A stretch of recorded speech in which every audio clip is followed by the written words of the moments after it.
Start off by talking a little bit about Adcentricity and kind of what you guys offer to the networks and also what you offer to marketers. Sure. Our organization is ultimately we are a platform company. We are an ad network, much like you would see in an ad mob in mobile or a 247 in the online community.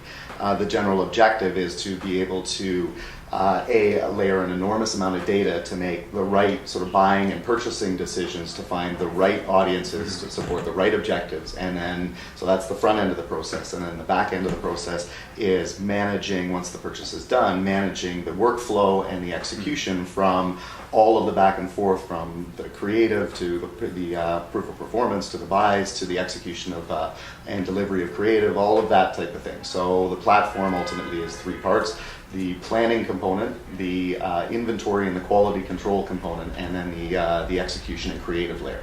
And so we have three separate platforms that help us to ultimately give that to the agencies to allow them to look at the space a little bit more transparently and find the items that they're looking for. Okay. From the network side of things, in terms of the value that we're trying to add there, whether it be big or small, be able to expose them to opportunities and to advertising campaigns that may not be there. On the smaller network side of things, it may be that they don't have a sales force like we do inside of each of these, inside the agencies, that are constantly on a day-to-day basis roaming the halls of various agencies and trying to engage people with the entire medium. And it's not just about individual networks, it's the value of the whole medium.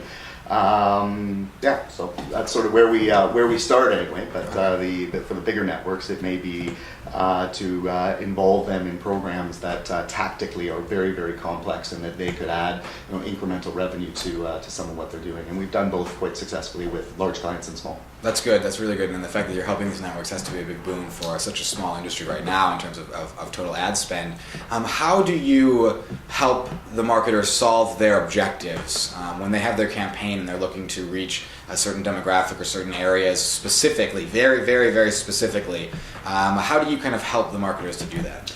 Well, we have, on the front end of our business, you said the word objective, and that is really where we're aligned.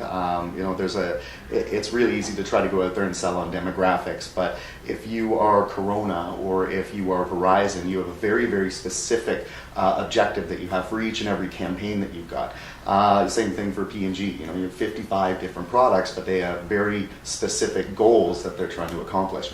Demographics alone don't do that. So what we have tried to do is try to input and take in as much as we possibly can from the planning platform and the data that we have to be able to help them make decisions and find what's appropriate in the entire landscape of digital at home, which is a lot, that might fit that objective and not necessarily just that demographic.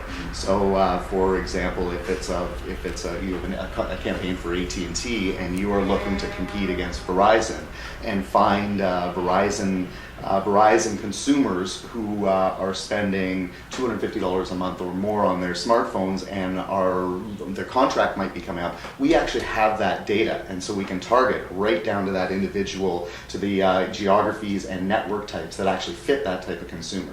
So the idea is not only finding that consumer and converting them, but reducing the spend or more effectively allocating the spend to the places where there are purchasers, and it really is targeting in on consumer behavior and purchasing patterns as opposed to just demographics. So that, from a goal, might be for AT&T to convert a Verizon customer. That's an agency objective that they have to go after. So if we can provide them that info, it really opens up the entire space to a lot more that is aligned with what the marketer is actually trying to do. Mm-hmm. Okay, and so from a marketer standpoint, it's pretty nice, but then also, if you have this information and this data, then when networks are either thinking of expanding or maybe thinking about rolling out from the very beginning, is there anything that Adcentricity does to help those networks make better decisions about where they roll out?